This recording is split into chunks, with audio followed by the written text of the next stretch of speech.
Gjatë ditës së djeshme, një nga temat kryesore ishte se si gjykata speciale ka mbajtur ligjërat në shkollën e mesme Gjevdet Doda në Prishtinë.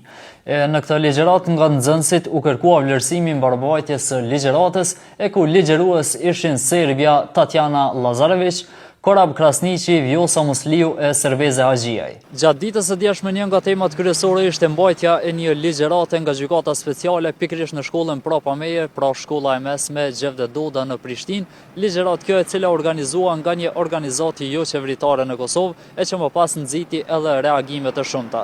Sa i përket kësaj çështje, ne tentuam të marrim edhe një qendrim nga drejtori i kësaj shkolle, mirë po i njëjti ishte i paqasshëm për lajmin e. Pyetjet madje ishin nëse ngjarja ishte organizuar mirë, a kishte mjaftueshëm informata mbi gjykatën speciale dhe nëse informacionet kishin qenë të kuptueshme dhe pyetje të ngjashme. Mirë po duket se ky ligjërim është mbajtur nga organizata YIHR pa lejen e Komunës së Prishtinës e përkatësisht Drejtorisë së Arsimit. Ne tentuam të marrim edhe një qendrim nga kjo organizatë, mirë po nuk e hapen telefonin për lajmin e, ku më vonë dolen me një reagim ku thanë që kanë marrë leje nga shkolla në fjalë për mbajtjen e ligjëratës. Komuna e Prishtinës, konkretisht Drejtoria e Arsimit, doli me një reagim në lidhje me këtë, duke treguar se aktiviteti është organizuar në fakt nga nisma e të rinjve për drejtat e njerëzit në Kosovë, me miratimin e Këshillit Drejtues të shkollës, pa autorizimin e Drejtorisë së Arsimit.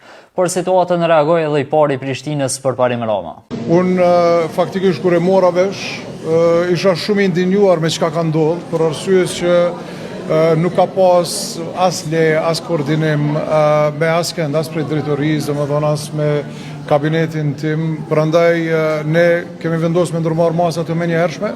Kushdo që e ka mundsu një gjë të tillë pa marrë leje, pa koordinim, normal që do të ketë edhe veprime të bashkëpunsje ndaj tyre. Në anën tjetër, organizata e veteranëve të luftës së UÇK-s ka shprehur shqetësim se ligjëratat që lidhen me gjykatën speciale nëpër shkolla në Kosovë mund të jenë përpjekje për të ndikuar opinionin publik dhe nxënësit kundër UÇK-s dhe ish-krerëve të saj që po gjykohen në Hagë, duke paralajmëruar se këto veprime mund të shërbejnë si fushat për krijimin e një terreni kundërshtues ndaj luftës lirimtare.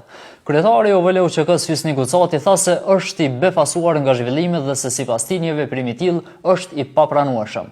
Ai bëri thirrje shkollave që të mos pranojnë aktivitete të tilla dhe kërkoi që autoritetet komunale të marrin masa ndaj drejtuesve të institucioneve arsimore, e që sipas tij kanë lejuar këto ligjërata.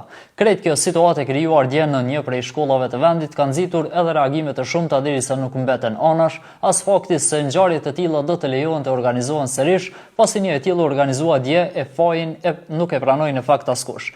Derisa speciala vetë se po i vije fundi e vendimi pritet të nxirret në pranverën e këtij viti, ndikush siç duket në Kosovë po tenton të shfrytëzojë të gjitha instancat e mundshme për të krijuar qasje të ndryshme karshis së vërtetës së vetme që mbetet mbi luftën e UÇK-s dhe ish-krerëve të saj.